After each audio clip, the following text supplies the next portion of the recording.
On this week's episode, we talk about a Kachuk trade, Kyler Murray makes bank, and hear about the Blue Jays roundup.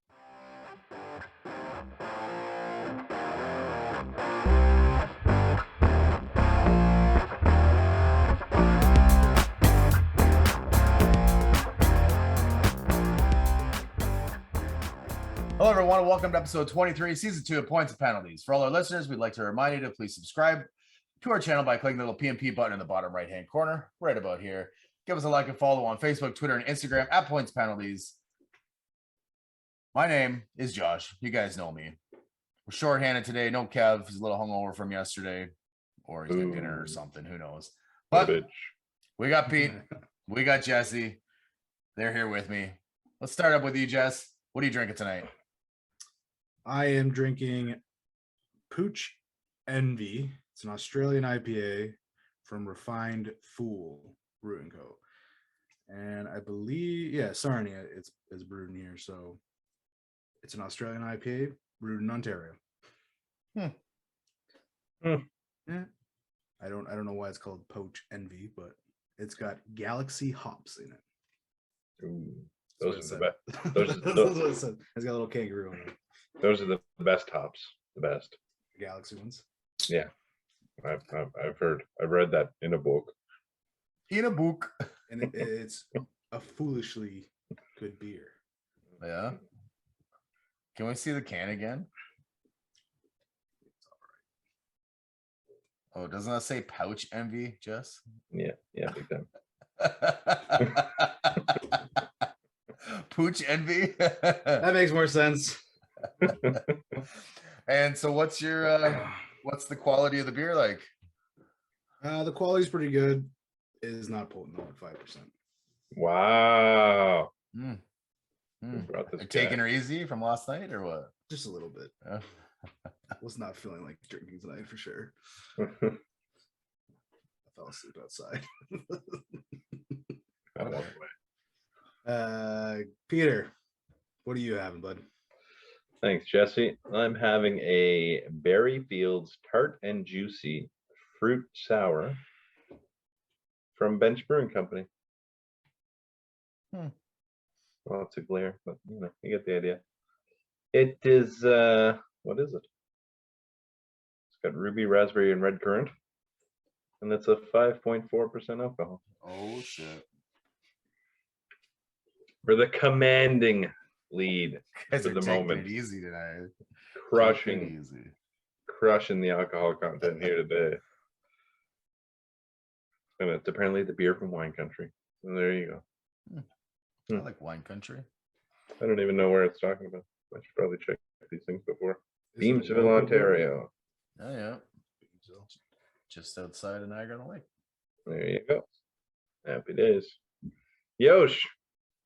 You bring enough heat to take the cake today? I did, yeah. This is the not strong one in my fridge. So I have a Ghost Orchid IPA from Bellwoods Brewery, 6.3%. And it doesn't really say much about it, so I have nothing to say about it until I crack it here. It's beer. Yeah. Did I say it's 6.3% for the commanding W? You did, yeah. Well done. Oh, that's not bad at all. Hoppy IPA E. All right, guys. Haven't been on in a couple weeks. Summer, because summer, as Pete would say. Yeah. Summer has happened. Everybody's been busy doing stuff.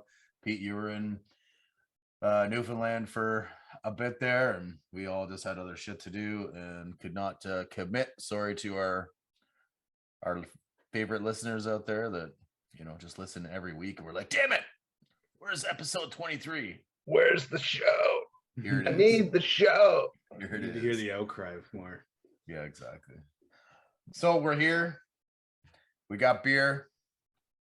And I don't know what else rhymes with beer. We're not going to shed a tear. We're not going to shed a tear. There you go. You know who might shed a fucking tear, though? Maybe the Florida Panthers? I don't think so. Maybe. I don't think so. Maybe the Calgary Flames. Maybe Maybe they're fans. Yeah, maybe. Why don't you tell us about it, Pete? Yeah, so there is a blockbuster trade that I'm sure you've heard happened in the NHL this week. A Kachuk trade, as Josh mentioned earlier. I stole his words. Yeah, big time. Matt has been traded to Florida, along with a conditional 4th round draft pick for Jonathan Huberdeau, Mackenzie Weegar, a 2025 first round draft pick, and prospect Cole Schwind. Now, Kachuk, also right on the heels of this, is extended immediately by the Panthers for 8 years at $9.5 million per, good for $76 million total. So Kachuk apparently had an extension prearranged with up to 3 teams, including the Panthers, in an effort to help Calgary get the best return, to make sure that the teams trading for him know that he's going to commit long term to that team. Since he's only have 1 year left on his deal, there's risk there if you're just trading for that 1 year. But if they already have the extension agreed, in theory, they'll pay more, and they did. So Kachuk said that he felt like he did it the right way. Do you agree with him? With searching for an extension beforehand? Yeah, with just the whole, like, he was upfront with the Flames that I got 1 year left, and when it's over, I'm not signing. If you want, I can go talk to some other teams, get a deal in place, help you get a little bit back more in a trade.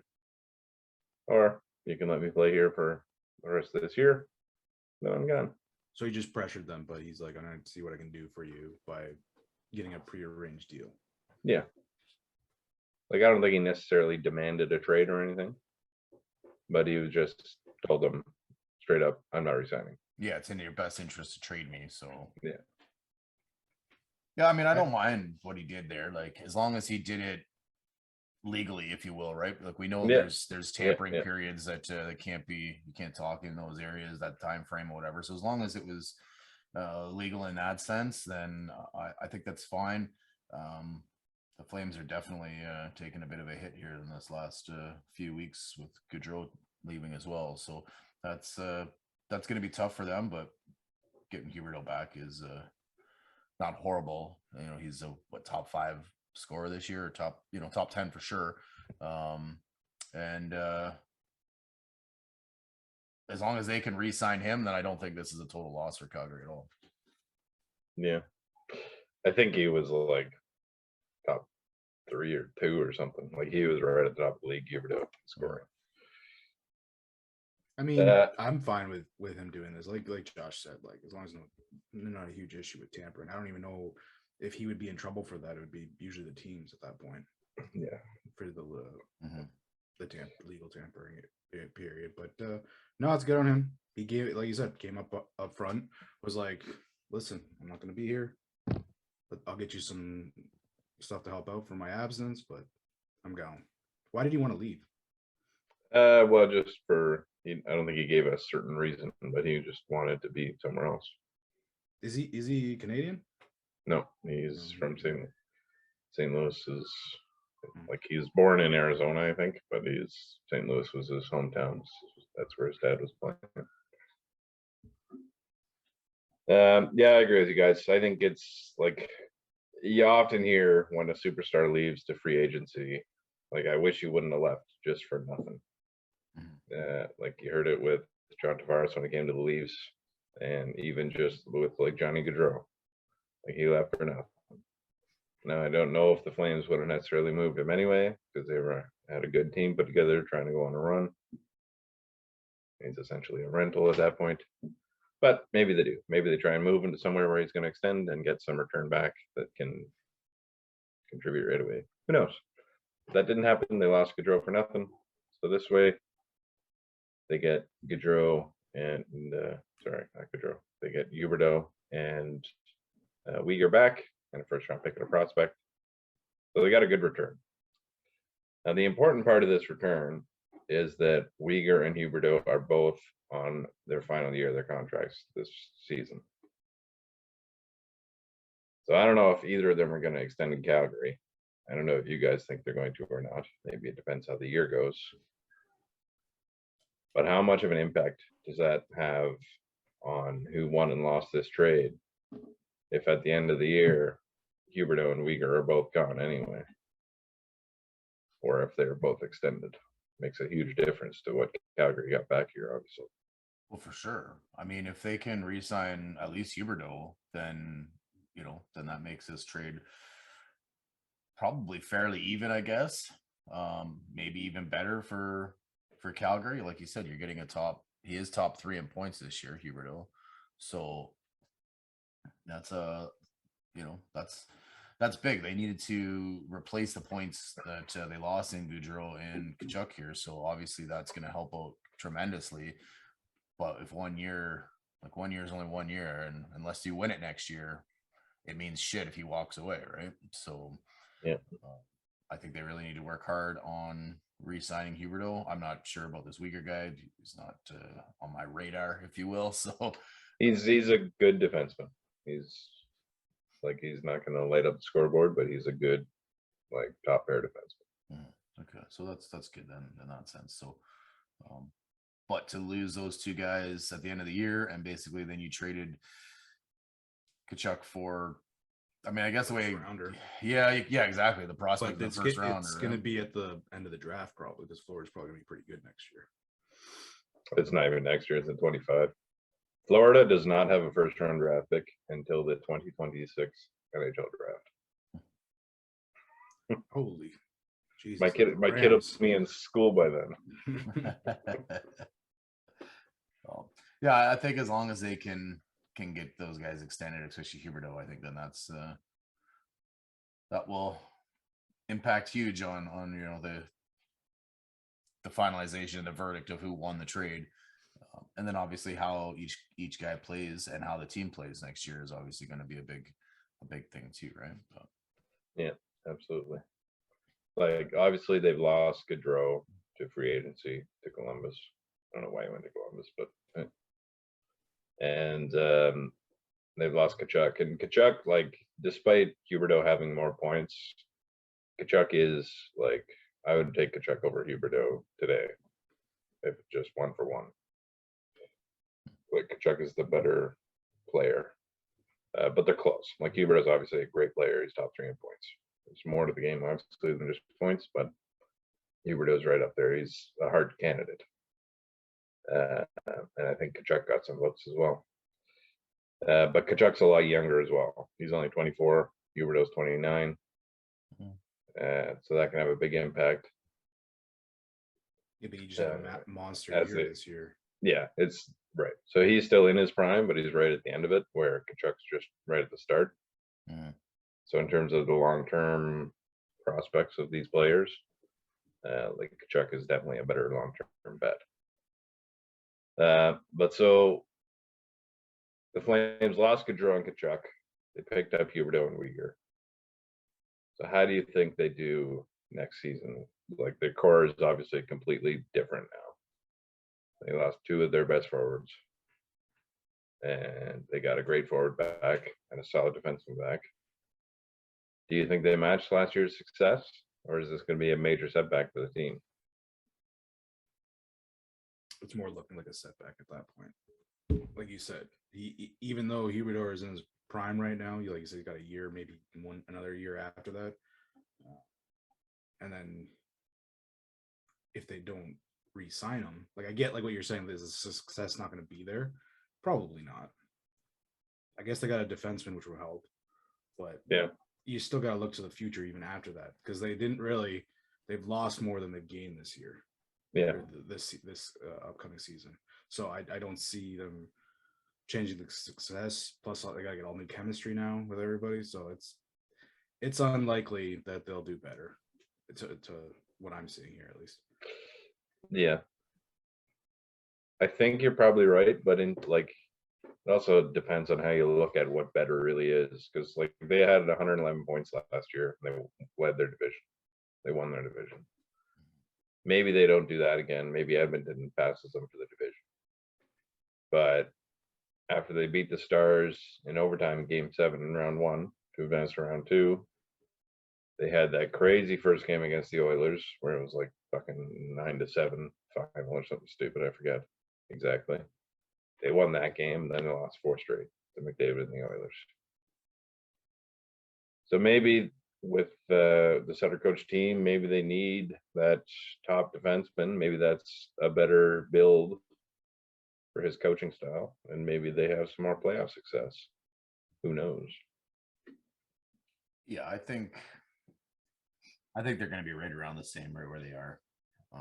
They finished third in the conference, first in the division, like you said, Pete.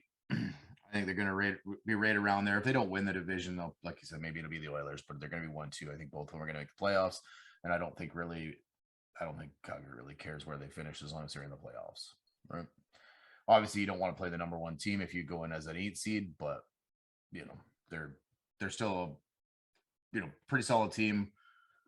Obviously, losing those 2 guys, but you're adding Huberdeau. I mean, Huberdeau and Gaudreau had the exact same amount of points last year, so you've completely supplemented one with the other. So obviously, at this point, then you're looking at just Tkachuk is the points you've lost here, but you do add that, like I said, that defenseman. So, and I mean, free agency isn't over. There could be trades. There could be all kinds of stuff before the season starts still.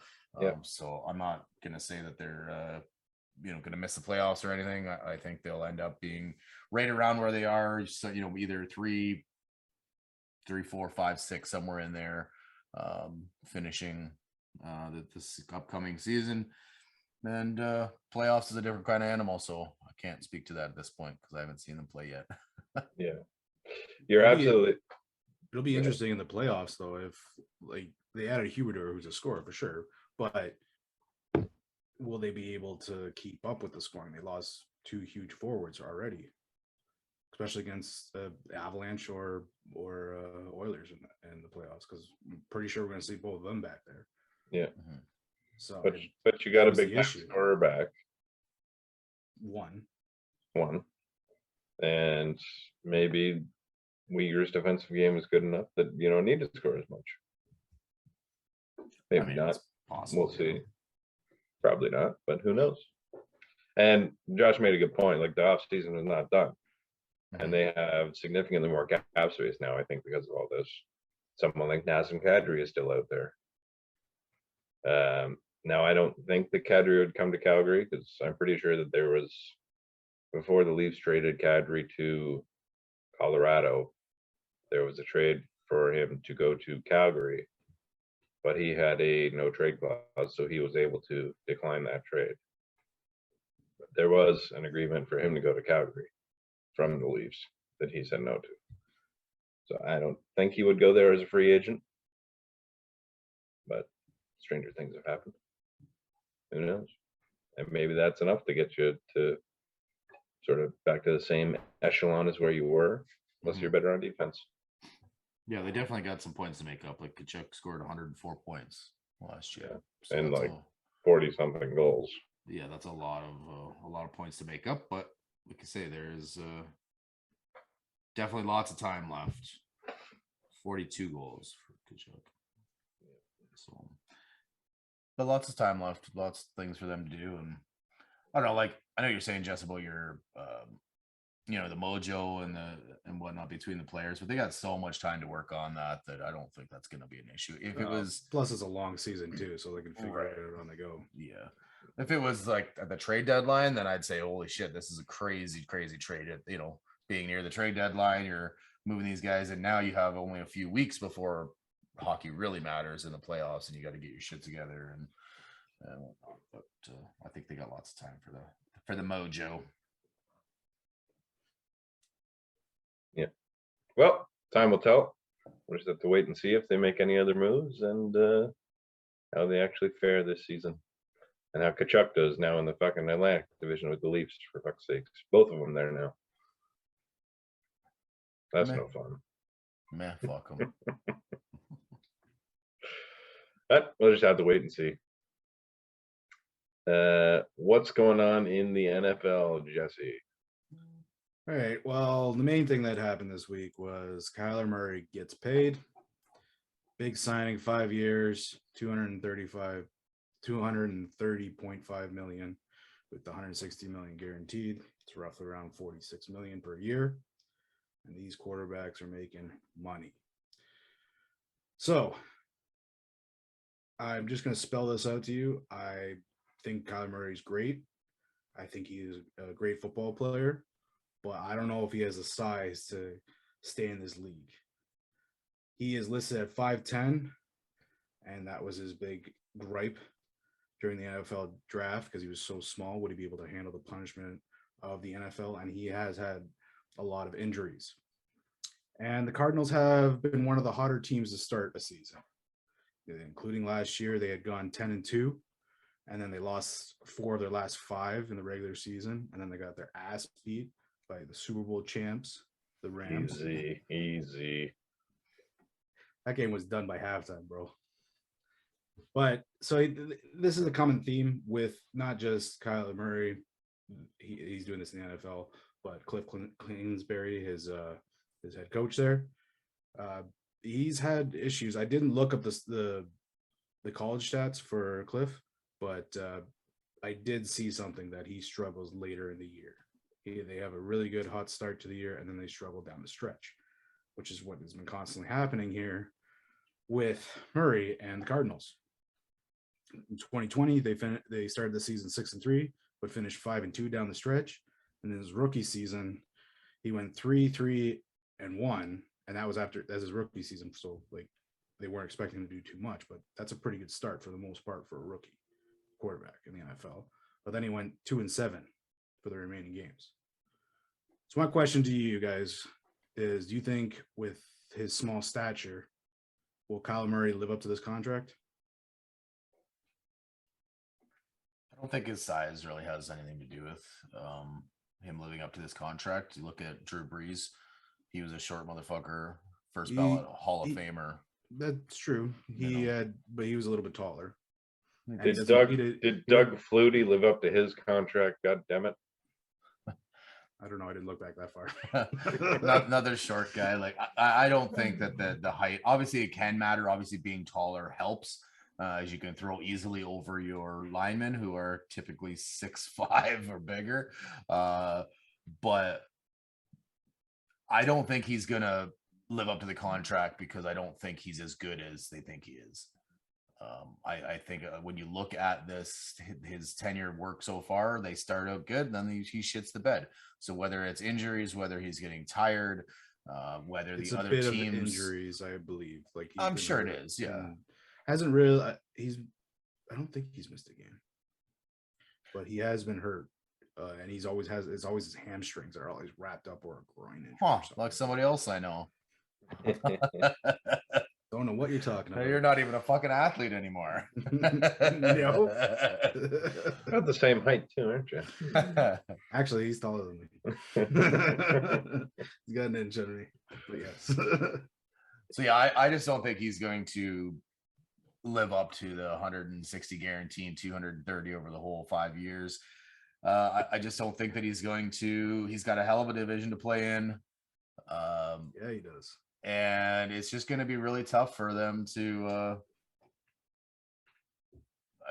even like finish the second. Like, you know what I mean? Like, it's going to be really tough in that division. So it all depends on what Trey Lance is going to do, because Shithawks are going to be fucking terrible this year. Yeah, that's true. But that's true. But still, I think San Fran's probably going to be number 2 in that division too. Okay, I can understand these guys wanting to lock him up, Arizona wanting to lock Murray up. But to me, he hasn't showed that he's worth $230 million. So that's where I couldn't give him that much money. That being said, if you have to trade him, move him, or he walks away in free agency at whatever point, like I said before this deal, then you can be really fucked because you could be taking 2 or 3 steps backwards depending on your draft capital and so on and so forth. So it kind of might have been one of those things where they just had to get it done anyway. Like I said, he is a good quarterback. I don't have too many issues that way. Like, he can throw the ball, he can run. I just feel like as you showed here with his stats or record anyway, isn't the greatest down the stretch, and I have a feeling that's going to continue. Yeah, I think I'm in the same boat. Like, how many quarterbacks are out there getting paid more than 46 million a year? There's Not probably many. not that many. Not that many. Like, yeah. I think it might even be a little bit less than Josh Allen. Yeah. Like I think Josh Allen, because he got his contract last year. I think last year. I think it was. And he was they were also given a lot of money, so he obviously is going to be making more than Josh Allen. And then I think you got Rodgers up there, Patty Mahomes, Deshaun Watson. Like I don't know how much more. I know he's not the most in the league, but he's up there. He's like is it top five? Yeah, And he's number two. He is number two. Number two. Number two. Oh, Yeah, oh. no, that's an overpay for sure. Like That's what it is to pay a quarterback now, man. No, but Right, like going through the top 5 or 6 here. You get A-Rod at 50 million a year, Kyler at 46.1 a year, Deshaun Watson at 46 million a year, Mahomes at 45 million a year, and then Josh Allen at 43 million a year. So, with the exception of Deshaun Watson and all the off-field issues, I take all 4 of those guys before I take Kyler Murray. Yeah, exactly. Including Aaron Rodgers, old man Rodgers. Yeah. Yeah, that's not bad at all. But like I said, like that's the going rate for these guys. And he is a do-it-all quarterback. He can run, he can pass really well. My only issue with his stature is because there is a bigger toll on the smaller guys, especially when he has to the way that he plays. Like, yeah, we brought up Breeze. He was, I think, like 6 something. Like he wasn't very, very tall, and he was able to get everything really, really well. Like he got out of the way, but he didn't play the same game as Murray with all the running around and running into people and stuff like that. Mm-hmm. Murray's a crazy escape artist, but he also holds onto the ball too much. Whereas Breeze always just fucking is like, let it fly.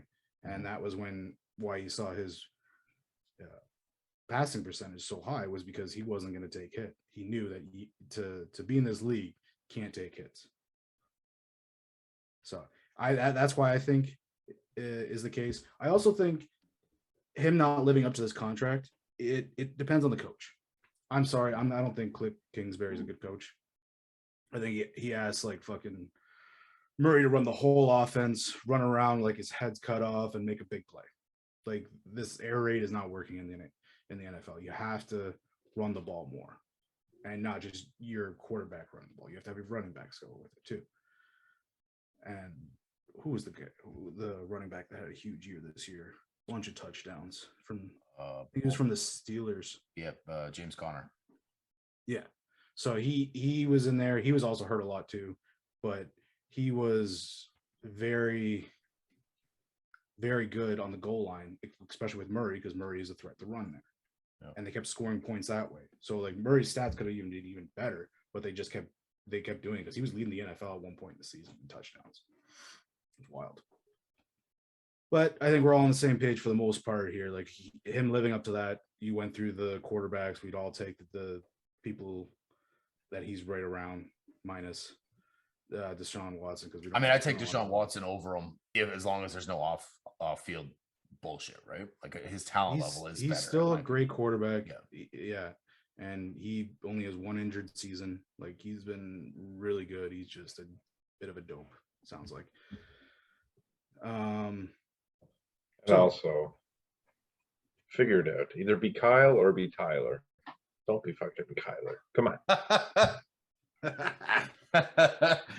You're gonna get all this fucking hate mail from Kylers around the world now. Probably. That's funny. He has a decision in the name calling. I get it, Peter. It's all on him. Yeah. All right. His parents, damn it. So there's some other stuff that in the NFL that happened here. Was the pup list came out for the start of training camp. I just grabbed a couple of big names. I was just curious what you guys thought of who you think will be most missed at the start of the season. Now these guys might still make the beginning of the season, but some might not be. They might be put on the pup list then at that point too. So we got Ravens actually have a bunch of guys, but they were really injured last year. But Ronnie Staley, who's their left tackle, DK Dobbins, their running back, Tre'Davious White, Alex Kappa.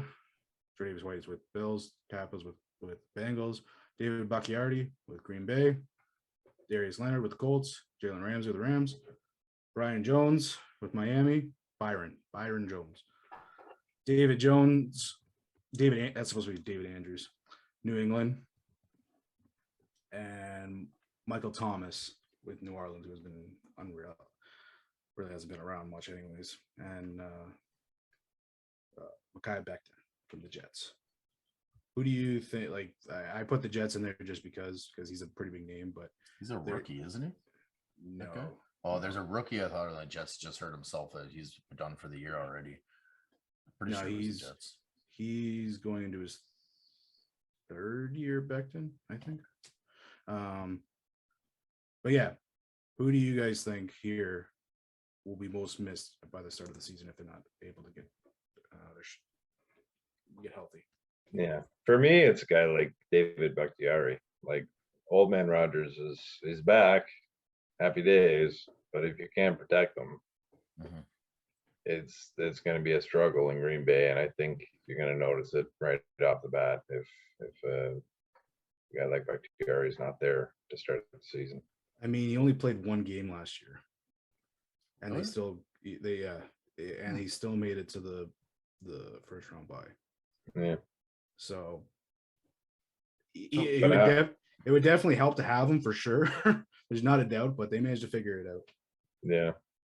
But how much did, like, I don't have any numbers in front of you, and how much did Rodgers get sacked last year? And did that contribute? He doesn't really get sacked, man. It's tough to sack him. He typically throws the ball away a lot. Like his percentage would be a lot bigger if he took a little bit more risks. I find he doesn't take enough big risks for me.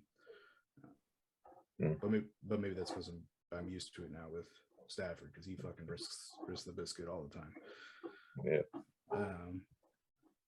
Yeah. So I don't know about him. I think a big name here is Tre'Davious White for the Bills. He's a superstar corner, and they'll need him if they're going to try and make that Super Bowl run this year. Like, he was great, or the Buffalo was pretty great against the Chiefs last year in the playoffs, but they could have used him at the end there. Maybe they wouldn't have let him score. They would have just put Tre'Davious on Tyreek Hill, and he would just fucking blanket him, because he's one of the better cornerbacks in the NFL.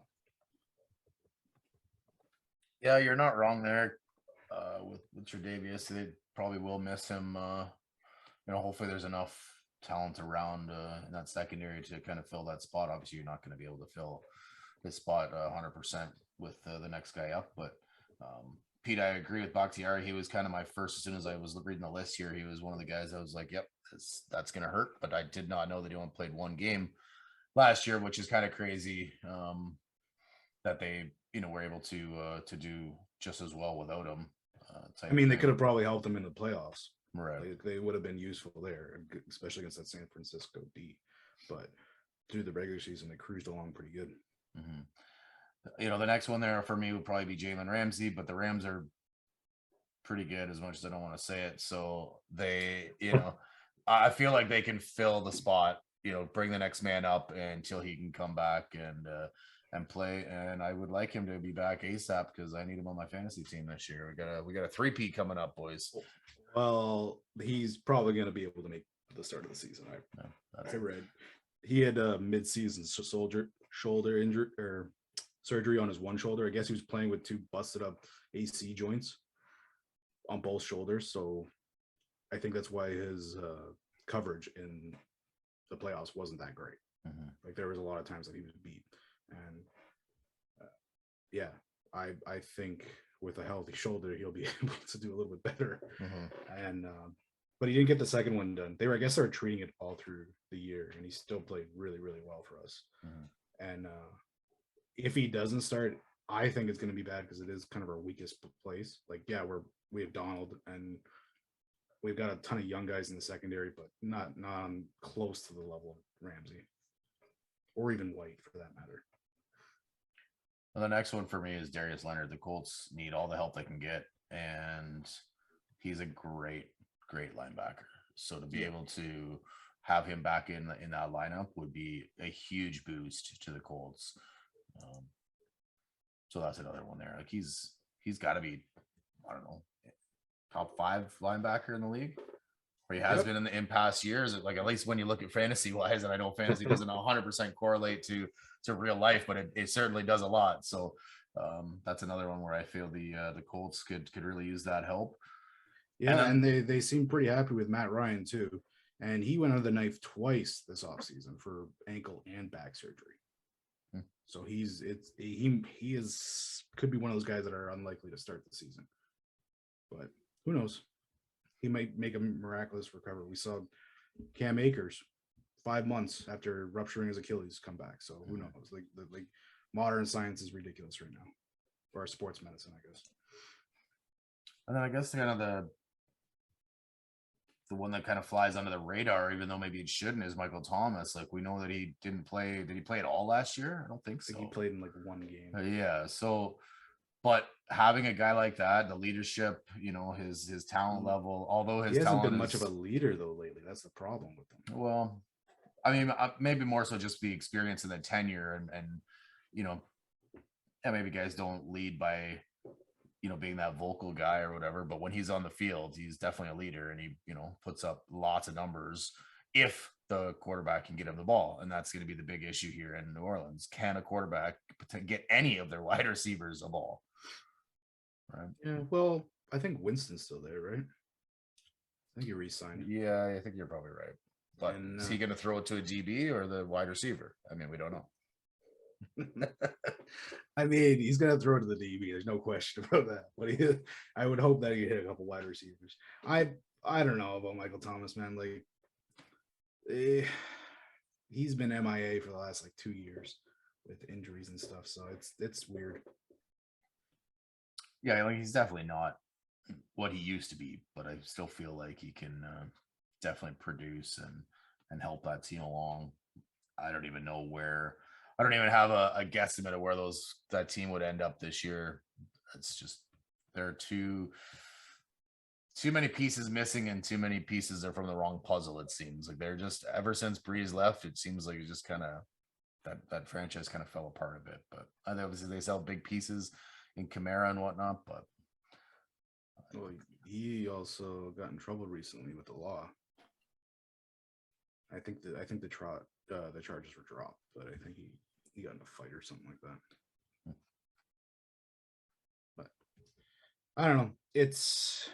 I don't think he's as valuable as you think, but that's just me, because he is a talent, but we've only ever seen that talent really twice, in 2 years more or less. It wasn't that many. But one of the 1 years he had, I think he has the most receptions or something like that. He took over for the most receptions in a single season, so that's a pretty big season. Mm-hmm.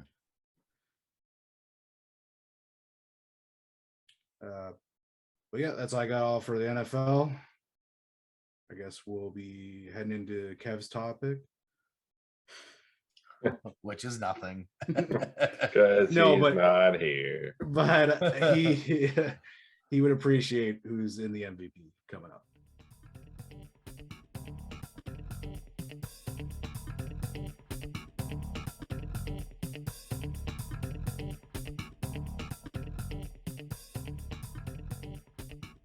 This week's Points and Penalties MVP, Canadian chick, Brooke Henderson.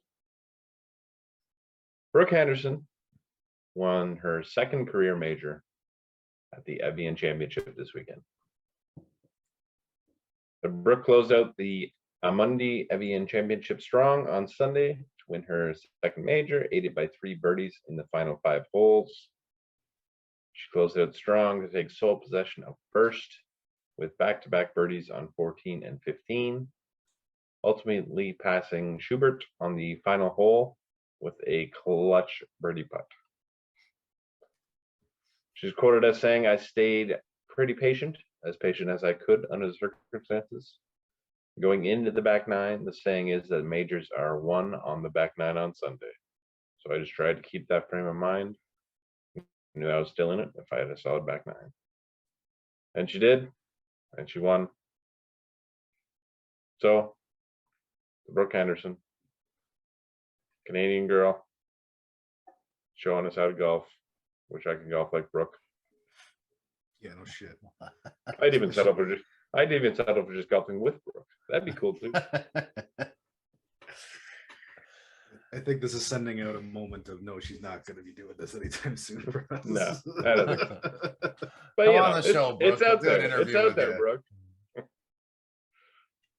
So, for bringing a championship to Canada, Brooke Henderson is this week's MVP. Oh yeah. Cheers. Cheers. Cheers. Congratulations. Oh, it's got beer Way to go. I'm supposed to shake it, but everywhere. Sorry, bro. My bad. Yeah, it's pretty good for Brooke there, winning that. You know, she did have one.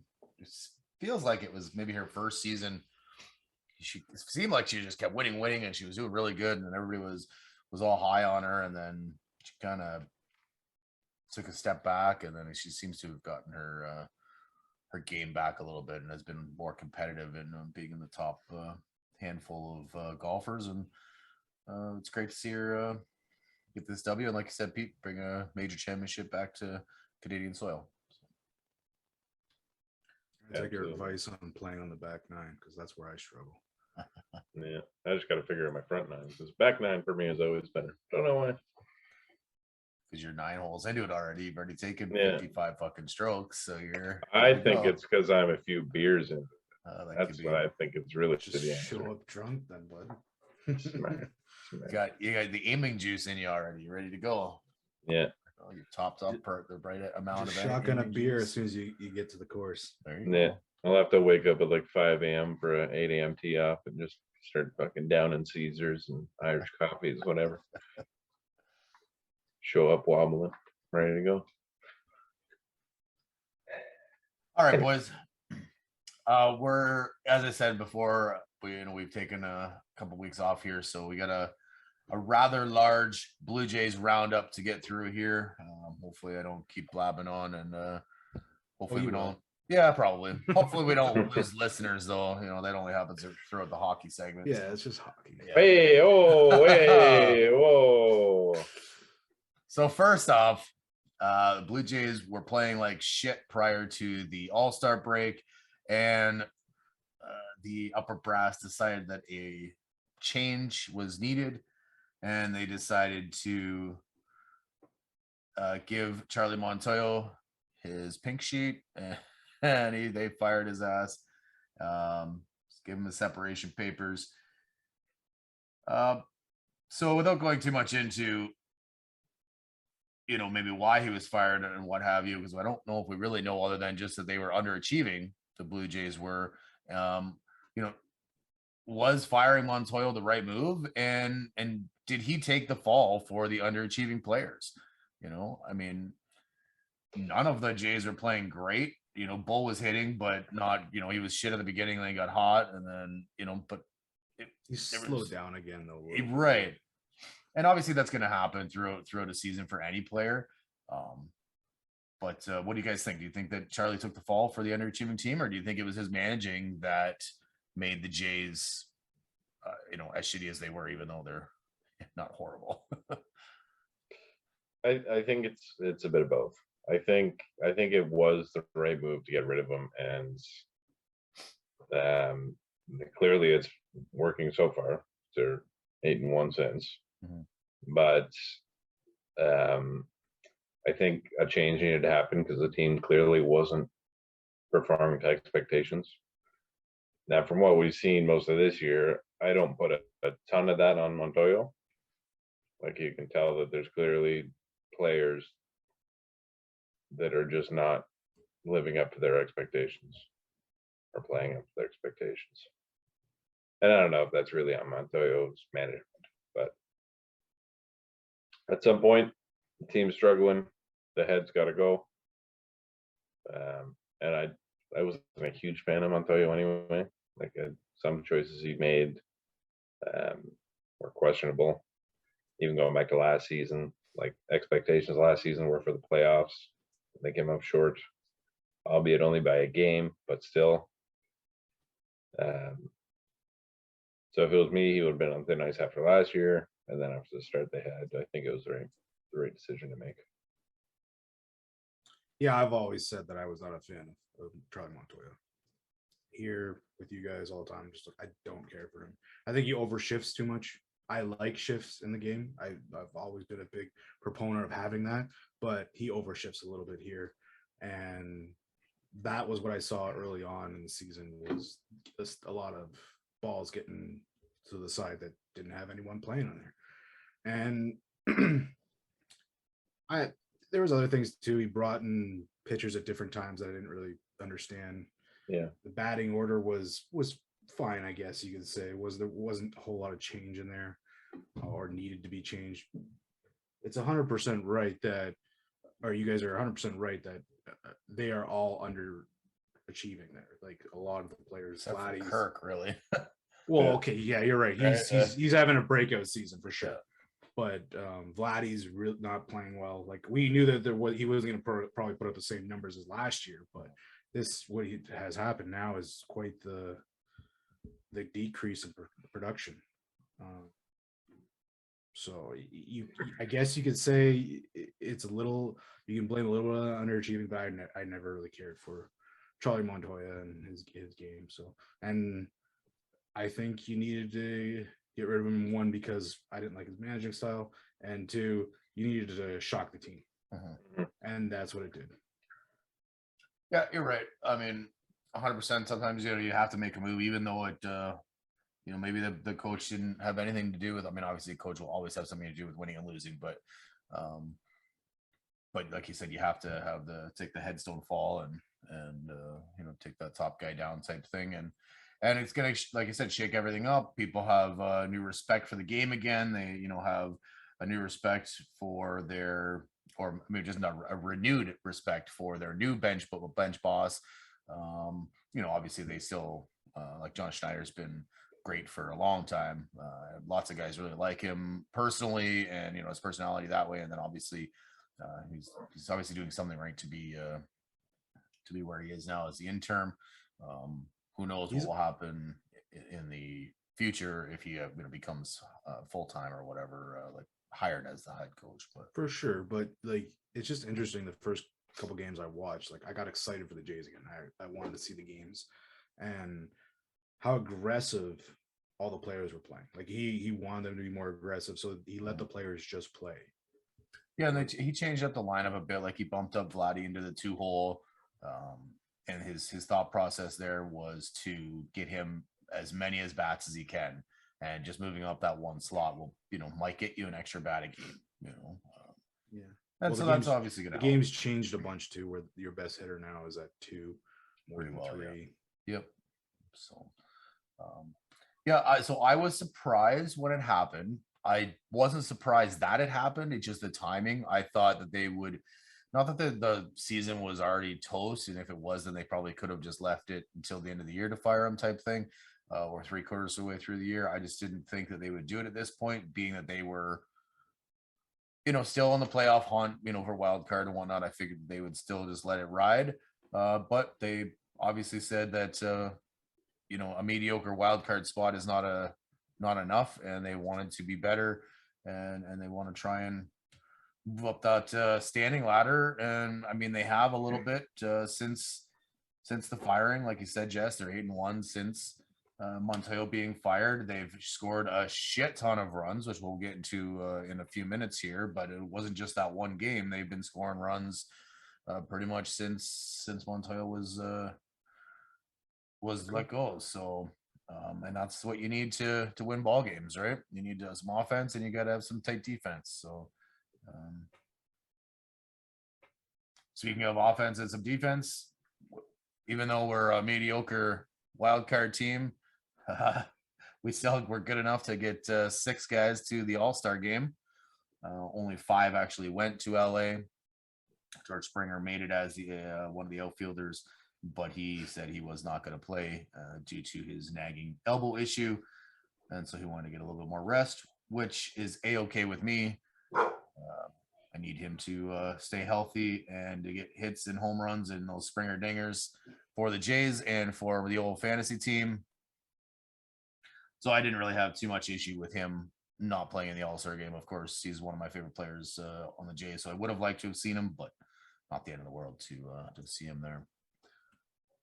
So the other 5 Jays: Alek Manoah, Alejandro Kirk, of course, Vladdy, Santiago Espinal, and Jordan Romano. Now, Alek Manoah was a lot of people's highlight of the entire day, the entire All-Star game. He was mic'd up. He was absolutely amazing listening to him being mic'd up. He was great on the mound. He was only in for an inning, as everybody knows that it's an all-star game, so you don't get much playing time. Everybody's got to get in there. Well, everybody except one, which we'll get to in a second. So he got his inning. He was the second pitcher in for the AL behind who the hell started for the AL. I can't think of who the hell it was now. Damn. You don't remember who the starter was? I didn't see the game, so I didn't. Damn, I can't remember who it was now. I know, it doesn't matter. He came in the second inning. You would think maybe it would be like Shane O'Mac or something like that. Oh no, it was McClanahan. It was McClanahan, yeah. And he got fucking lit up. He got lit up for the 2 runs and 4 hits, I think. He got lit up for, and then the AL shut them down the rest of the way, starting with Manoah's inning here, and he got 3 Ks, so he struck out the side on his inning of work, and it was great. Impressive. Yeah, man. Like I said, he was mic'd up, and it was pretty sweet hearing him mic'd up. If you haven't had a chance to listen to and to watch his inning while being mic'd up, you should definitely YouTube that and figure it out. Make sure you come on by the Points and Penalties channel and subscribe. But then you go ahead and look for Manoah and his mic'd up antics, just saying some fun stuff like, he throws a pitch by a guy and says, "Oh, there's one," just Right being by loud, you. right by you, threw it by him. Just saying some funny stuff. The American telecast was kind of interviewing them as they were playing, and they're talking back and forth, and it was John Smoltz was on the other end interviewing him, and so Manoah asked Smoltz what he wanted him to throw, and with that particular instance, Smoltz wanted a back foot slider down and inside. Manoah was all but happy to oblige. He ended up throwing a front foot slider, and he was like, "Oh, my bad, John, my bad." Yeah, I threw a front foot. Sorry, man, my bad. But it was pretty fun to hear, and I always like when they do this, no matter it be a pitcher or a lot of times they do the shortstop or whatever. I really like this this addition to the All-Star game, and I wouldn't mind in the regular season, but I realize that that's something A bit more serious, yeah. Yeah, exactly. So Manoah was great for me. He was the best All-Star in a Blue Jays uniform. He was just awesome. I really enjoyed watching him pitch, and as I do in a Blue Jays uni here at home or in the gray and gold for the old AL. Now, standout Alejandro Kirk, as we had mentioned, this is kind of a breakout year for him. He was the starting catcher. He was in for, I think, 4 maybe 5 innings. He got 2 at bats. He went 0 for 2, so his offense didn't come out and play. But you're also against all the fucking superstar pitchers too, so it's definitely more difficult to get hits. Now I read a little article, little blurb that said that Kirk was apparently calling inside fastballs when Pujols was up to bat. Pujols was a DH for the NL, and he only got 1 at bat. But I guess it seemed like Kirky was trying to feed him one so that he give can him a gift. Yeah, give him a little gift, give him a little nice fastball inside for a quick home run or something for Pujols. We know that Pujols was in the home run derby the day before, so maybe just give him one last home run in the midsummer classic, which I thought was, it's a good idea.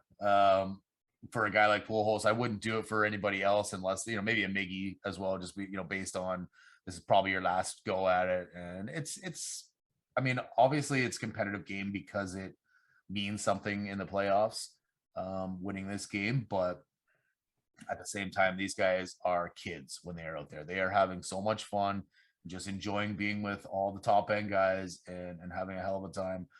So I don't mind feeding him these fastballs to try and get him to get a big hit. He did hit it to about the warning track. Pujols did, but couldn't muscle it over the wall. But what are your guys' thoughts on feeding him fastballs or feeding anybody fastballs just so they can hit one out in a game like this?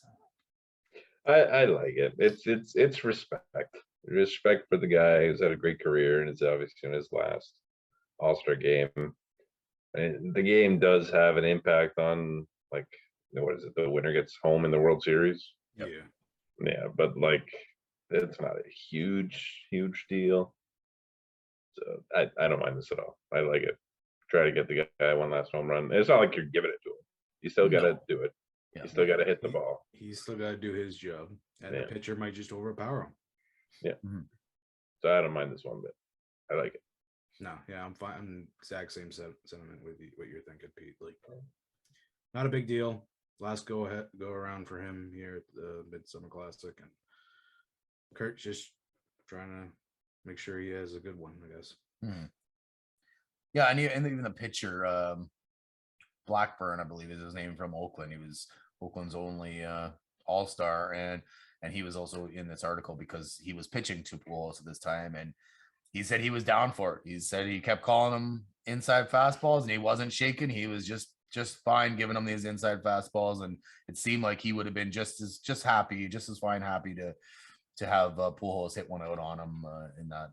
Like I said, it's a respect thing, and I think it would be, although as a pitcher it sucks to give up home runs and you feel bad and whatever because there's nothing your defense can do in an instance like this. I think most pitchers will gladly give up a home run to a first ballot Hall of Famer. Yeah.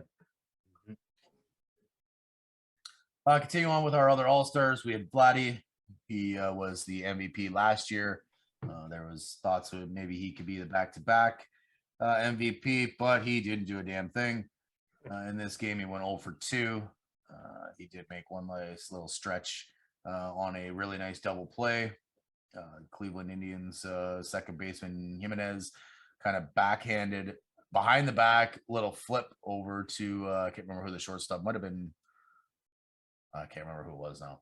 Anyway, they rifled it over to, after stepping on the bag, rifled it over to first base and made a hell of a play. And Vladdy had to stretch a little bit, but that was pretty much the highlight for Vladdy's All-Star game, which obviously we would prefer some big hits. It would have been nice to see a fucking massive bomb, but alas, it didn't work out. No big deal. It's just a fun game anyway. And then Santiago Espinal, he ended up being a reserve, I guess, if you want to call it, at second base. He was 0 for 1 with a walk. His defense was on point as per usual, but his. So I just got a question. Whatever happened to Altuve? Because I would have thought he would have been at second. Well, Altuve was initially the starter, I believe, but didn't play, I think, because of an injury. Something to that effect. He's having a pretty good season this year. Yeah, I'm pretty sure he was Andres, Jimenez, and Espinal. Like, don't get me wrong, I think Espinal's having a great season for him, but yeah, it's not a whole lot of talent at that Keystone. At the Keystone, yeah. I think mostly because I'm pretty sure Altuve was the starter. It was supposed to be. He got the votes, but he did. Same like Springer just said, no, I'm not playing for whatever, like his injury, whatever. I'm pretty sure that was the case for Altuve. So, but yeah, so his defense was good. Obviously, he's not there for his offense, even though his offense has been pretty good this season in Espinal. But it was nice to see him out there and making some plays and whatnot. I mean, he did better than our other two All-Stars. Yeah, this is true. This is true. You got on base. And then one that kind of bites my ass the wrong way is Jordan Romano. He is the best closer in baseball right now, or at least in the AL. and he kind of got screwed because they didn't even give him a chance to pitch in the All-Star game. They brought in Clase as the closer. He got all 3 of his outs in the 9th inning, and that was the ball game. I guess they were kind of thinking that maybe because the NL was they only lost by 1, so I think the thought process was, just in case they can. If the NL were to come back and score that run, then they could bring in Romano to shut it down. That didn't happen. They didn't need it. Clase was good enough to get all his outs, but it kind of ticks me off just in the sense that all these guys, they work hard all year or for the first half of the year, and they get these votes. They get in there. You're an all-star. Every other person gets on that field except for you. How pissed off would you be that you don't even get a batter? If you look at the stats, everybody was like inning. The first 4 innings were pretty much all starters. They all pitched their first 4 innings, they all got three outs, pitched the entire inning. And then they started going committee wise, which I understand. You got to get all those bullpen guys in and that type of thing. And then some guys got a 0.1 of an inning. Well, 0.1 is only 1 out. So why couldn't you give Romano 1 out? That's what I would have liked to have seen. I don't know who would have got the save if you put Clase out there and he gets the first 2 outs, and then you say, okay, that's good enough. Let's bring Romano in and he gets the last out. I'm not sure who would actually get the save there, but who cares in an all-star game? Nobody really cares if you get the W or if you got the save in an all-star game. It's all about just being there. So for me, I feel like Romano got screwed here by not being able to pitch in this all-star game. It's just the experience that obviously he got the experience of the whole weekend, hanging out with the guys in the bullpen, all that stuff, but being on that stage, he didn't get to do. And that really sucks for him. And being the best pitcher, best closer in the game, in my opinion, anyway, I think that they should have given him a shot. I don't know if it was a bit of Canadian bias, whether it be the team or the player, both being Canadian, but I don't know. Like I said, I think he got screwed, and that it pissed me off that he didn't get a chance to pitch. Yeah. I mean, you're not wrong with probably the best for the AL. I think Chad Green's up there though. He's been pitching really well for the Yankees. I don't think he has the amount of saves because Chapman was there for the most part, but he still has blown a couple saves this year. Well, still, I mean, shit happens, but yeah, he's still really good for sure. Either way, even if he wasn't even in the, as long as he made it, he was obviously going to be a top reliever to make it to begin with. So there's so many relievers out there. So, you can only put so many on the All-Star game, and then to not put him in just kind of irks me. Yeah. Well, hopefully it irks him too. And he can play the rest of this year and next with a chip on his shoulder. Get back to another All-Star game. And or play the rest of this year out and get us a championship. Exactly. Yeah, no, I remember we were talking about this on All-Star night, and or maybe it was the next day, and I think it was you that said you're okay with it because there's no opportunity for him to get hurt, being out there, and yeah, he still gets the the whole All-Star experience. He just doesn't get to sit on the hump, but and I can appreciate that, the whole injury thing, but I feel like this is just too big of an event for this guy to get screwed out on, yeah. And it sucks to be the only guy. Yeah. For sure. If there's a handful that didn't get in there for whatever reason, okay. But you're the only guy that didn't get to play. Yeah. At least everyone else played. Yeah. So I'm sure that could be frustrating, but he's got to get back there next year. Yeah. And he did an interview, and he said he was disappointed, but he understands the game and the way it works, and all that shit, and I mean, they didn't have any pitchers left other than Romano, so literally if the NL would have tied it up, Clase's got to finish the game, and it could go 3 innings, right? Yeah. So that I understand keeping a guy. For me, I would have kept a lesser middle reliever for the guy I didn't put in, because then he just goes in and finishes the last 4 innings if need be, right? I mean, obviously at that point you put Pujols in and he throws some pitches. Obviously that's NL, but you could put a position guy in there, because you don't, obviously these coaches, these managers can't waste a pitcher's arm because of an all-star game. I get that, right? So, like I said, they should have coach there. The manager should have made better use of Romano, in my opinion. And I'll give him the first out of the third inning or of the ninth inning if you want Classy to get the save. Like, fuck, just put him in there. God damn it. Yeah.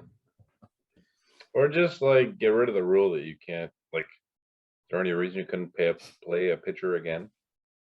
Other than the rule? In a regular rule, you can't. A regular game, you can't. But Right, exactly. In an all-star game, I think you could probably adjust that rule. I mean, why not? Yeah, exactly. Get rid of that rule. And maybe if it says only in extras, you can bring a guy back. It's also really dangerous doing that though, because for sure they're warmed up and then they would just cooled right off, and to warm yourself back up could do a lot of damage because typically you got to rest. Especially with a starter, like a reliever wouldn't be as bad because they're constantly up and down. Right, but they still, even after they pitch that game, they still have like almost 24 hours to get their arm ready for the following day. Yeah, and even then, it's rare that they even go 3 straight days. The relievers. You guys see anything else cool and exciting from All-Star? I mean, obviously the home run derby was pretty good. Julio Rodriguez, I don't know if you guys saw him at all. He was awesome, destroying the baseball. I think it was a record too for the first 2 rounds. A round or two, yeah. He hit like 32 in the first round or something like that. And then like 31 in the second or something like that. And then but didn't win. Nope. Nope. Yeah, that was pretty cool. I put a bet on Pete Alonso just because he won his back to back, I think. Yeah, this would be the 3-peat. So figured big chance, but no avail. Well, I know we talked about football a little earlier, but I do want to touch on another football game. Oh wait, it's still baseball. Sorry. My bad. I thought the Jays were playing football. I don't know. They scored so many fucking runs. I thought it was a football game. My bad. I know it's more than anything the Bears could muster up at this point, right? This is definitely. I mean, they get the 5. They get the same one as the Red Sox. A field goal and a safety, boys. And a field goal. Yeah. All right. So this aforementioned baseball game Friday night, the Jays had the sticks working. They scored in all but 2 innings versus Boston. They had 7 runs coming in the 3rd inning, 11 runs in the 5th inning, en route to a 28-5 victory. Yes, I said 28 runs. Ooh. That is insane. And literally, that is like a football score. Like, it is a football score if someone gets a safety. But it is nuts. So the 28 runs sets a Blue Jays record for runs scored in a game. The previous best was in versus Baltimore in 1978 when they scored 24 runs. The Jays also scored 40 runs in that series versus the Red Sox, which is now a new franchise record for the Jays. Boom. I did not know that. That's awesome. Yeah. Fuck Boston. All the starters had at least 2 hits, and all the starters except for Kirk had at least 1 RBI. Fucking superstar couldn't get an RBI. Yeah, he was too tired from his catching duties in the All-Star game. Yeah, but how many runs did he get? Probably a bunch. He might have. I didn't look at that. Yeah. But anyway, so Gurriel Jr., he had 6 hits, tying our boy Frank Calanato's franchise record. Frank Caliendo. Base hit. Oh, fuck. A little inside story to that. We were in Pittsburgh for our Leaf and Penguins game, and some random fucking guy was wearing a Jays jersey. And we were right beside him at the urinal station, and he was fucking singing the Jays. It's fucking hilarious. So obviously 6 hit is great. That was good for my fantasy team on Friday. Put up, I think, 15 points with those 6 hits and all his ribbies and so on and so forth. So that was great. Geno came up with 2 big home runs. And then we had Chappie and Teo also with solo shots. And the biggest home run / defensive gaff of the game was an inside the park grand slam from Raimel Tapia off of aforementioned a horrible gaff out in center field. I can't remember who the outfielder was offhand, but someone said Duran. Was it Duran Duran? Yeah. So he's playing his center field spot, and the ball is hit, and it is well over the outfielder's head. Ends up hitting basically the top of the wall, but he has no clue where it is. Throws his hands up, doesn't know where it is. It hits the wall, and he literally pulls a slow pitch mentality after turning around and seeing it bounce off the wall. And he kind of just stood there. He didn't go for it, didn't do anything. He did. He's like, oh, it got by me. Oh, well, whatever, no big deal. And then you see, I think it was Verdugo coming in from whatever left or right field. I think it was left field, and just booking it to come over and get the ball to rifle it back in. Meanwhile, Tapia is already rounding third base because he's fast as fuck. It was 2 outs, so all the other runners are already off the hop on the bat and off his swing. So it was pretty much it. It was an easy inside the park or in some. He didn't even slide into home. Like he stood up. He did, but he didn't have. No, he didn't need to. But so just a massive gaffe here by the Red Sox in one of the smallest ballparks in the league.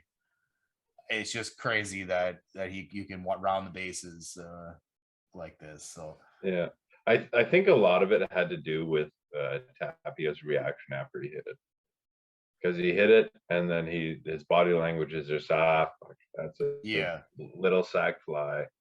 God damn, I'm gonna start coasting to first. I have to. And I think that fucked up the center fielder. He thought it was going to be shorter than it actually was, because it was close. It landed on like the warning track. Like it could have been a home run, not quite, but it was, wasn't for sure not going to be. But Tapia's body language said otherwise, and I don't know if that fucked him up or not. And then you're right, after it fell behind him, he just, what the fuck? I don't know if that's because by the time he actually found the ball, right, the other player was Verdugo was probably already closer. Yeah, for sure. It just looks bad when you watch the video, because he literally just stands there and the ball is there, and then you see the other player come in and sliding in to get the ball as quickly as he possibly can and whatnot. But it literally looks like he's like, oh fuck, I got burned, and then like, well, whatever, it's just slow pitch. Just what it seemed. So there are a few people we know that do play that. Definitely fucked up. Definitely. He probably thought it was already a blowout game when it was 7-0 at that point. Yeah, exactly. He thought that was, okay, they scored a bunch. This game's over by 7. Little did he know what was ahead. Yeah. I'm going home. I'm done. So the 28 runs against the Red Sox was the most that they've given up to any team since losing to Cleveland in 1923. Woo. When they lost 27-3. Almost 100 years. Isn't that crazy? I was like, so I was driving when this game was going on to my parents' place. When I got there, I walked in, I looked at the score, it said 23 to whatever. And I said, oh, some idiot fucking fucked up the scoreboard trying to change a 2 to a 3. My dad says, no, they got 23. I said, holy fuck. And then in the 8th or 9th, I forget what it was,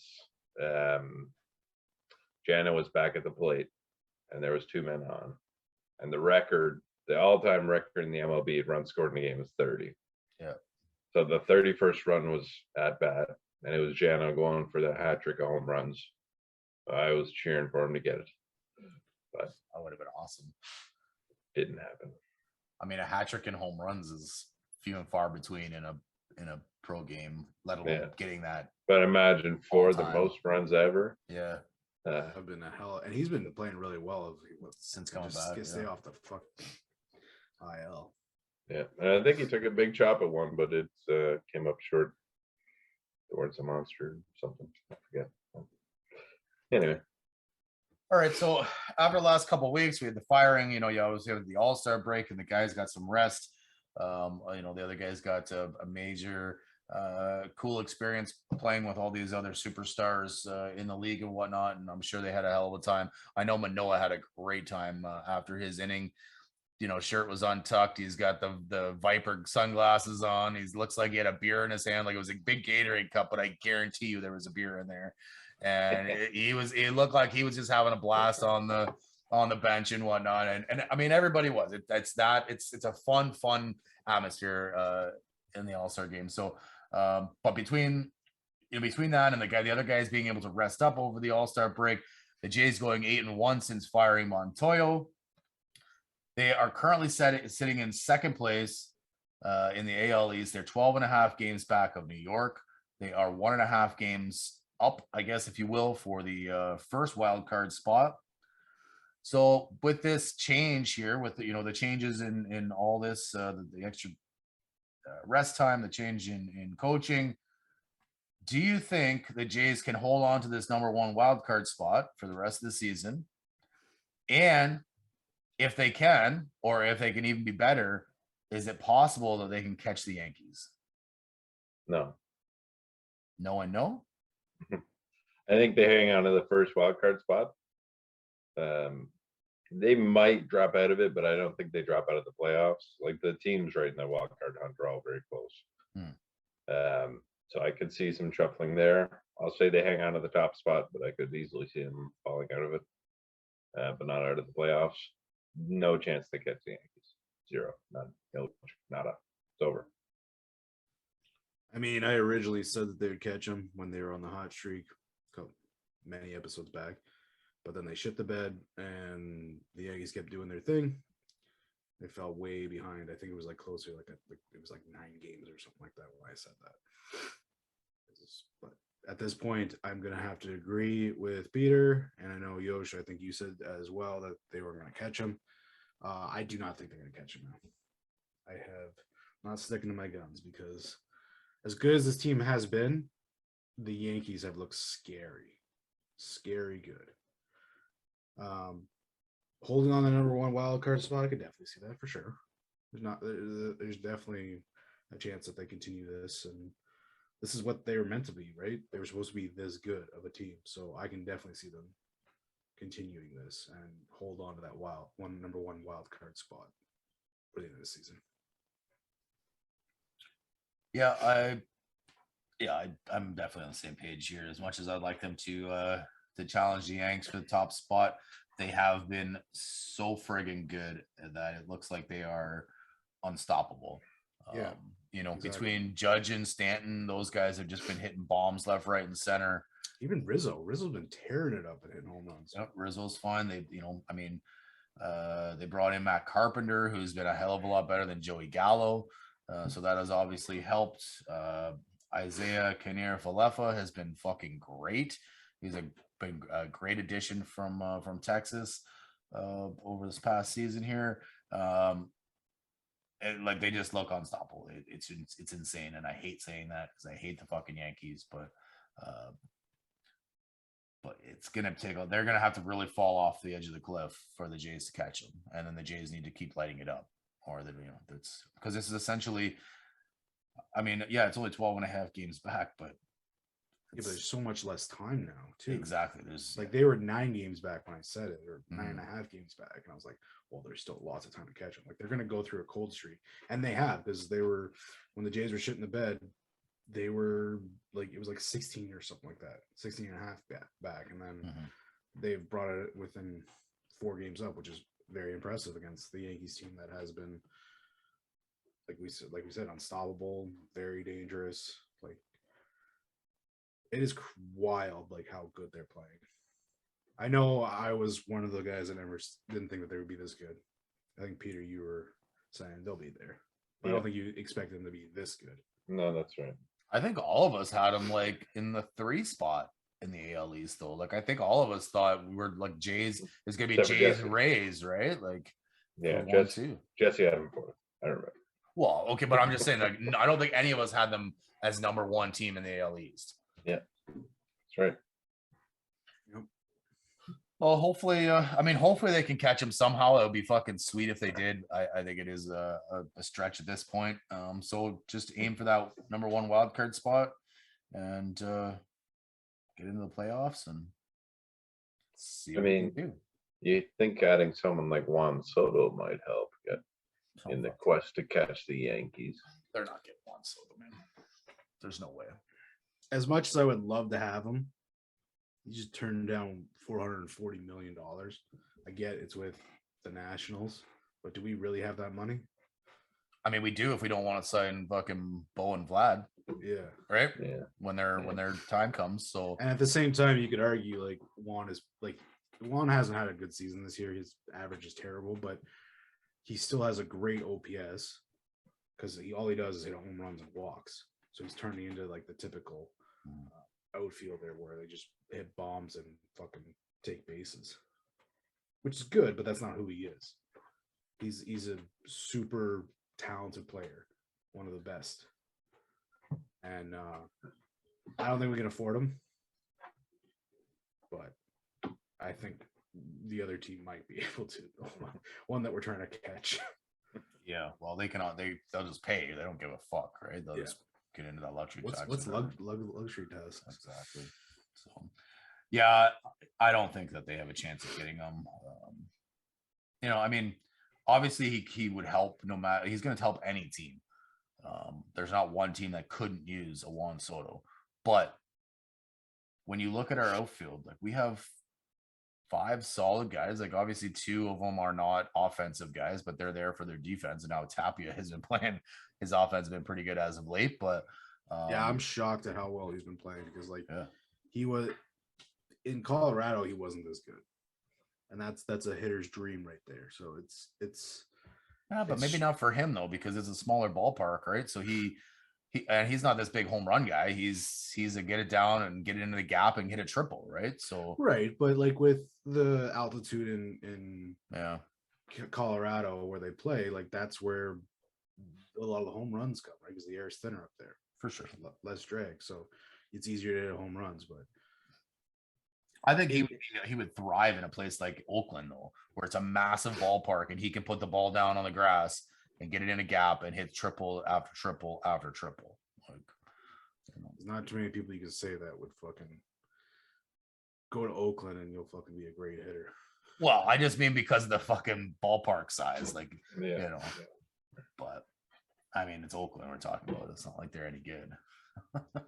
No, but they will be again in a couple of years. Yeah, of course. So that's what they do. All right, guys, that's about it for the old Blue Jays segment. Didn't quite ramble on as long as I thought I might, but you did a lot. I rambled on. That's hey, somebody had to fill Kev's segment with fucking jibber jabber, right? All right, who's gonna take on this penalty box here? All right, yeah.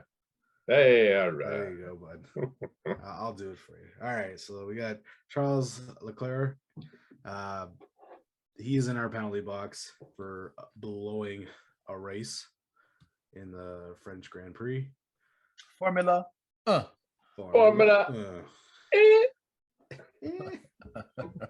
Say it. Say crap. Say it. What did you just say? I love pancakes. Oh, fuck. Good old Talladega Nights. So, who ended up winning was Max Verstappen. He won after Charles Leclerc crashes, and he claims that it was his mistake. He was shit in the bed. It is the 3rd time this season that the 24-year-old has failed to finish a race after having led. Leclerc has converted only 2 of his 7 pole starts into wins, which I just learned is when you're at the front. I didn't know that before. I'm learning. Me neither. I learned too. Good thing we got Yosh around. Or did you read that, Yosh? No. Pole position is it's definitely the first. Actually, I initially thought it was if you were in 1 or 2, but I'm pretty sure if you are the number 1, like you're the fastest qualifying laps and whatnot. I knew that's how they figured out the placing. Yeah. I knew that it was how you finish in the qualifying, but I did not know it was called pole position. Yeah, pole position is the number 1 spot because you have the lead right off the hop, right? Like even though it's green light and go, you're still technically your car is 5 feet ahead of the other cars. So technically. Yep. And so with this latest gifting for Verstappen, the opportunity to open up 63-point gap in the drivers' championship. So I figured this out too. Charles Leclerc has not won one, but he's won a couple races, so that's the good thing. So if he loses the championship by 32 points at the end of the season, or sorry, he is saying if I lose the championship by 32 points at the end of the season, I will know where they're coming from, and it's unacceptable. I need to get on top of those things. So he's understanding his huge mistake, which was massive. Hopefully it's a lesson quickly learned. I was watching, and I don't even like, I wasn't watching the race, but I was watching the replays of his spin out, and that's all it really was. It was a little spin out. He kind of hit the wall, and I don't even think the vehicle, the car was too damaged, but it just didn't look. It looks super harmless. Like he's just taking the corner. He took it wide, and I don't know. There was, they have the rumble strips, and there's some paint along the edges. And I don't know if he just got slippery or what. And all of a sudden, he kind of hit that edge, and around he went and into the wall. And I don't think he really damaged the car too much, but I don't think the pit crew was yelling at him like, put the fucking thing in reverse and get the fuck back out there type thing, and you can still win. And I guess he couldn't. I guess there was no throttle. Whatever happened during the crash, he couldn't get the engine to throttle up and to accelerate to go anywhere. So whatever the crash happened, whatever the damage was obviously created more damage for his driver championship bid. And he's in second place, but Verstappen that's a huge. I'm pretty sure 63 points. By the sounds of it, it sounds like it's a win, 2 wins between them now. Yeah, but I'm not 100% sure on the way the points work and how many points you get. But what I'm gathering here from when he says that if they lose the championship by 32 points, he knows where it comes from, and I'm pretty sure 32 points must be what you get for a W. So, but yeah, he definitely fucked that one up. Like he's got all kinds of space. There's nobody around him, and he just fucking spins out. It's it's unfortunate, obviously, and I'm happy that he was okay. He's, they're not injured or anything, but yeah, he done fucked up in the French Grand Prix. Yeah, I don't know if he got greedy or what, trying to take corners too fast instead of just coasting to a victory, or I don't know. Yeah, it was on the outside of the corner too, so it's not like he wasn't barreling down and trying to take the corner too tight. Like he was on the outside of the corner, which is typically not where they make their, where they typically are in the middle of the track or on the inside when they make a turn. So I'm not exactly sure what happened there, but No, I think a lot of times they try and stay as close to the outside as they can to not lose any speed through the corner. That's fair, yeah. So they try and make the corner as wide as possible. And he probably just made it a bit too wide. And got loose, and there she goes. Yeah. Well, either way, it's the first time for a fucking Formula driver to be in the penalty box. Formula. Look at the delay. That should be the thumbnail right there when he's just frozen. Yeah.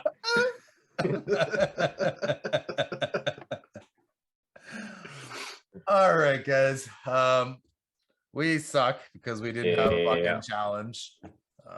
Really, really sucks. Pete, why don't you go through our scores for today, which obviously we all are -1. We also have a couple golf rounds to go. And I just give the listeners a little taste of what we did yesterday. Yeah. So, unfortunately, you're right. Everyone except for Kevin gets a -1 because he's not here today to participate in our lack of challengeness. And again, it was last minute. Oh, I'm not showing up. Yeah. A little suspect, if you ask me. But she probably got a his golf scores. Yeah, she probably get a -2 for that. But who knows? So yes, we have golfed twice since our last podcast as a group. First time was last Sunday at Beaverdale.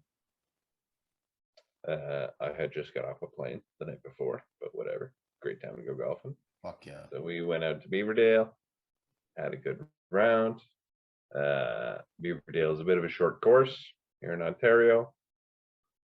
Josh put up a outrageous 87. Yeah. Which is just like Josh doesn't play that well. Come on. But it's a short course. I mean, we all shot under 100 that day, so that goes to show you what the course is like. Exactly. And then what happened yesterday? Yeah. Although fucking Kev killed it.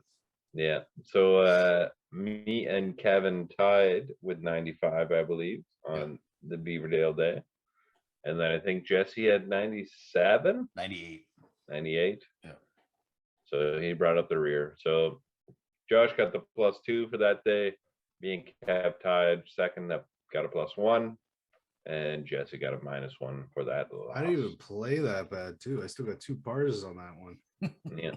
Not good enough, I Jesse. I shit the bed through the rest of them, which is typical. Yeah. But I put forward a couple good holes, and that's about it. The rest of it's all garbage.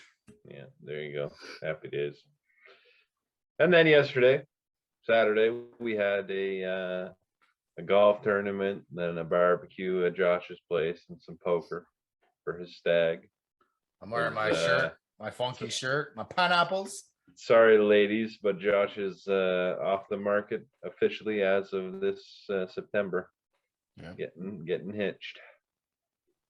Yeah. DM me if you DM me before September. Slide on into those DMs. So we played at Dundee yesterday for his stag. There was 12 of us there, 3 groups of 4.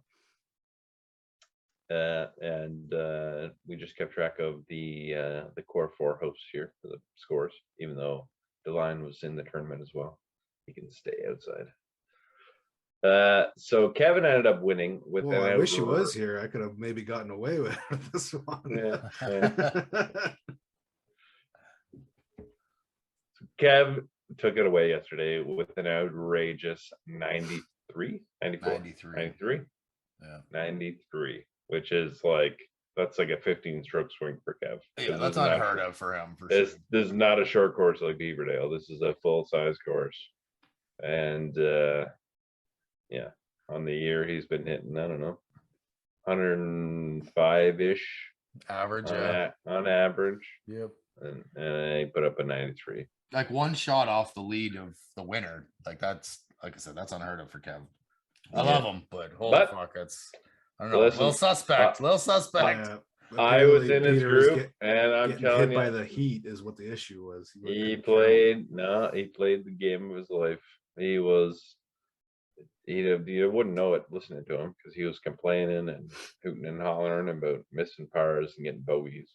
Every time we talked to him, he was like, "How you doing? How you doing?" I'm like, "I'm doing garbage, man. What do you expect?" It's so fucking hot out. I'm so tired. Just look at a cart. Yeah. Did he walk? He walked, right? Yep. He walked. Wow. Yeah. So Kev took it with the 93. I came in second, even though I thought I was having a real rough day, and I was. See, someone should be counting your score because you said it was No, it's doing pretty good. That's because I think they're cahoots in that. For sure they are, man. For sure. Yeah, it was actually 10 strokes more for both of us. Yeah, exactly. That makes Sounds sense. about right. I shot a 100 even, which was I think like 54 on the front and 46 on the back, or maybe even 56 and 44. Something. Front 9 was terrible. Back 9 was good. Yosh got 3rd place with 102. Yeah. 102. And Jesse, I forget your score. All I remember is it was shit. It wasn't that bad compared to his. No, I think it was like 105. Was it 108? Or I don't know. I don't have the card in front of me. I can't find them. But well, come on. Well, sorry, man. Last night was a fucking shit show. What do you expect from me? No, it was below 110. I know that, and it was a rough time for me. But I'm pretty sure I shot 54. Yeah. It was a fun day, fun night. We had a like I said, Pete, 12 guys ranging from shooting 92 to about 120 plus at least. It was for some. yeah. So one of us who shall not be named, who was in our group, shot at 69. nice. So that's whatever that is. That's 138. 38, yeah. Yeah. That's a lot. That makes you tired of shooting that many. Like seriously, that many strokes. Like it's, but yeah, it was a great night. Thanks to all the guys that came out and had fun. We did a little obviously we had some prizes for best score. We had worst score prize because you gotta do that. We did a long drive contest. And then we did best dress contest, which was all wacky clothing, whatever you can do. And so our buddy Clint, who we've talked about many times on this podcast, he basically cleaned up and he will no longer be invited to any golf activities. He won the round. He won the longest drive, and the fucker even won best dressed as he showed up looking much like Payne Stewart with short pants, long socks, a sweater vest, a tie, and lo and behold, he had a fucking Masters green jacket on as well, and a funky fedora type hat, which definitely was took the cake for best dressed. Peter, why didn't you show up with like something wacky? Yeah, Because I don't have those things. I mean, you could just buy them like I do. know. It's like You think this shirt is in my closet normally? $10. Yeah. Isn't that your thing? It's my vacation shirt. My pineapples. See, there you go. No, I more or less forgot there was a best dress thing happening, and I just dressed like normal. Well, you know what, bud? You know what? You won a shit ton of money last night at poker, so I expect a fucking wacky shirt the next time we play golf. Fucker, how much money did you win last night? I prefer not to say. Yeah. You don't want the old lady knowing how much money you made on the side. It was like $60. Yeah. More like 6 times that. Like, yeah. Yeah, exactly. All right. Well, we got some changes, big changes here in the overall score. So what do we got? Big swings. So the total scores for today, I ended up +1. Kev was +3. Jesse was -3, and Yosh was +1. So that brings our totals for the season. There's now a tie for first place. Yeah. Jesse and Josh are both sitting at +6 on the season. Yeah. You want to go golfing this weekend, Jess? That's the thing is golfing's killing me. It's no longer sports knowledge. It's just about golf and sports knowledge. Yeah. Wait, like I said before the show, man, we got to play like a cornhole tournament. I'll fucking win. Oh, we can do that. Let's do it. Well, next weekend won't be a show next weekend because we're going camping. So there's going to be some extra points available next weekend for whatever fucking random drunken camping games we play. Toss. I got to fix it. You guys fucking broke it yesterday. We're playing so much. I didn't play it. Oh, whoever did. Kevin broke it, yeah. I got to fucking reaffix the tube to the center. So. Kev said he hit the tube so many times that it broke. That's what he said. Yeah. So anyway, after the champs here, me and Jess at +6, what else we got?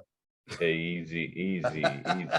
Well, so Kev, for the first time in like, I don't know, 2 seasons. Ever. Has he ever been at a plus?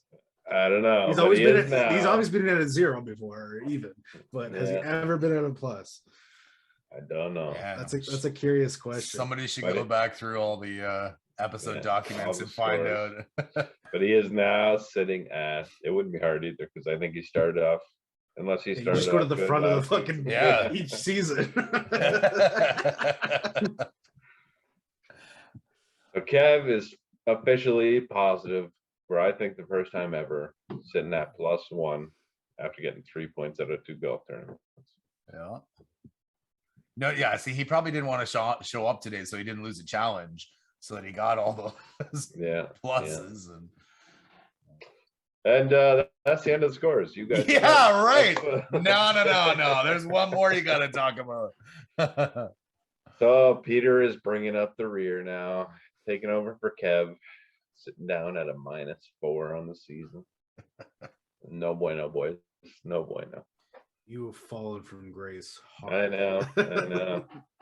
I used to be on top of this hill. Used to be. What, were you like halfway through the season? First season, you were number one, and then just started taking over. Yeah. Well, Something halfway, like three that. quarters, maybe. Yeah. Yeah. I feel like I led for most of season one, but not when it mattered. Well, it would have been around this time because right after Washer Toss is when things got changed up, right? Last year. Yeah. I still think he had the lead after Washer Toss. Oh yeah. It was just he fell apart. There was Couldn't a clutch. Yeah, that was a huge swing. Crushed my confidence. Pulled Fell the apart Maple from Leafs. there. Exactly. I mean, what? Ah, Well, pulled the Maple Leafs. Couldn't get out of the first round. exactly. Damn it. Well, I'm pretty happy to be tied here for the plus. I'm not. When This we were fucking going through golfing this, is bullshit. when we were going through this, I had thought that we didn't include our round at Foxwood when Pete wasn't there. So I initially had another round of golf in there, which would have pushed me ahead of you this week, Jess. But we had already counted it the previous. Fucking look at you trying to change the scores too, I just was like just fucking checking it Peter out. and Kev. Just Hey, I went changing back. their scores. I went No back. I praise, made sure that I was correct. I wasn't stealing nothing. So, but Need a shot counter on each group next time. yeah. Every group. Okay, we only group with 3 guys, and the 4th person just keeps score. Yeah. No, Kev. What do you mean 3, Kev? You had 4 on the fucking off the tee. Well, that was the thing. My group was I'm not good to begin with, but I feel like I was playing to their competition because they was not a strong group that I was in. That's fair. I mean, I guess Well, my group was probably the strongest group, but we weren't even that good either. Like, Whoa. not even that good. You had the guy the that scores won the thing. The scores indicate otherwise. do they? We tallied up the best Yeah. or is it just the best score on each hole Right. for the group? And And my group won. your group tied my group. That's I'll have still a you know. win. It's still a win. That doesn't make your group the best group. Yeah, sure. It makes it tied. We also had Clint, which is the best drive, the longest drive, the champion of He the was day, carrying your and team. best dressed. He Yeah. was, he was carrying Clint. your Hey, group. I was busy drinking who fucking else beer and you doing had? other things, man. Fuck. I'm surprised I shot fucking as good as I did, considering the condition I was in. Oh. All right, guys, let's wrap this bitch up. Jess, you're the bitch this week, right? Yeah. Well, let's start with you. How's your drink? Your bitch drink. The bitch drink Pouch Envy, not Pooch. Australian IPA, Refined Fool, Brewing Company, very good. I like the Galaxy hops in it. There you go. Are they out of this world? They are straight out of this world, yes. So just so you know, Jesse, because we don't know for sure, there's a place in Newfoundland. It's spelled the exact same way as your beer, and it's called Pooch Cove. Pooch Cove. So you never know. Could It be. might be. I mean, it's almost certainly not the way it's pronounced, because it's Australian. It's talking about pouch, like a fucking kangaroo. Pouch, Yeah. you know. Yeah, that's what But, I would be thinking. You never know. You might have had it right. I'm grasping at straws here to try and help you out. This is a different thing. Usually you're all about tearing me down. I guess like Yeah. being in last You're having place. a rough day. Yeah. Trying to rebuild. Get some good karma. Well, how was your second bitch beer? My middle of the pack, very average beer. It was actually pretty good. The Berry Fields Tart and Juicy Fruity Sour from Bench Brewing Company. I drank them really quick, actually. So I have been parched for the past, 20 minutes or so. Could have got another, I suppose, but how can I leave? Fridge is right behind you. It is. It's literally right next to me. Now that I think about it, I could have done this. Yeah. Anyway, You just didn't want to get challenged on anything. yeah, something You like wanna that. Bigger. Can't lose any more points, Jesse. I'm hurt. You got to make them up like how Kev did. He made them up. Yeah, exactly. He just started challenging shit again. I mean, mainly you, but I mean, he mostly got it through golf. So I just got to work on my golf game. That too. But yeah, it was good. I would certainly recommend that for a nice warm summer's patio. Delicious. Yosh, I was the king of beers today, and I'm not talking Budweiser. No, King of Beers, the Ghost Orchid IPA out of Bellwood Brewery, pretty good, 6.3%. It's really good. Nothing crazy about it, but a very drinkable, strong beer. This could definitely be drank on a hot patio, much like most beers, but I really enjoyed it. Just finishing it up now. I don't let myself get parched like Pete, but but yeah, it's pretty good. Solid beer. Enjoyed it. The last sip here. Top notch. Perfect timing. Yeah, it's good, eh? I'll let that finish up just the right time. All right, guys. That's about it. Anybody got anything else to say before I sign off here? Any well wishes to Kevin while he's away, or you want to chirp him a little bit or anything? I mean, we did a bit. No, Kev, you suck. I was gonna say not one more little jab, like you fucking cheater, 93 my ass, like fuck. Here's on that. He if he shot like if he shot like 100, a 99, I would believe that a whole lot more. But to come out and to lose the tournament by just a stroke behind Clint, who, I mean, no offense, Kev, I love you, but is clearly a better golfer. I mean, he's better than all of us. Like, it's not like it's just a jab at Kev here. Like, so for him to just to lose by one stroke, good on him. Pete, I trust you. So even though I fucking will probably bitch about this till the end of time. It happened, man. It happened. I might have to fucking frame that scorecard for Kev and get it up on a wall, because I don't think he will ever shoot that well again.